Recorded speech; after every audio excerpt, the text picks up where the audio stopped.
Pas itu saya keluar, saya nengok baju nggak ada, celana nggak ada, cuma dia berdiri dengan lutut.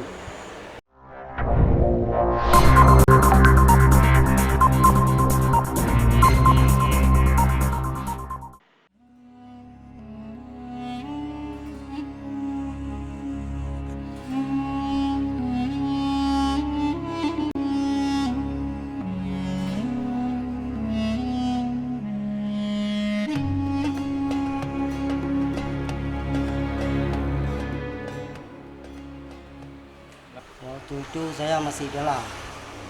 Ada orang rumah saya, bila ada anak nangis di luar. Pas itu saya keluar, saya nengok baju nggak ada, celana nggak ada, cuma dia berdiri dengan lutut.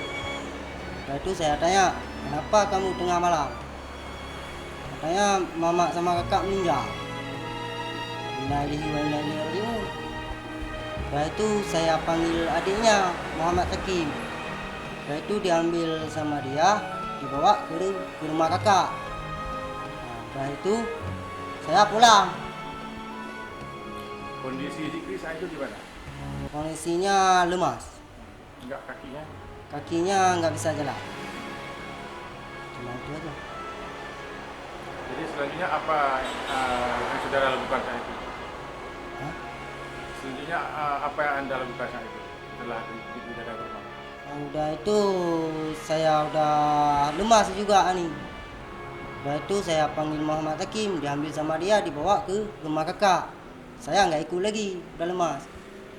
Langsung duduk depan rumah saya sendiri. Cuma itu aja. Jadi jam berapa kemari ke rumah ini? Jam 2. Jam 2. Saya nggak kedatang ke sini. Cuma di rumah saya sendiri.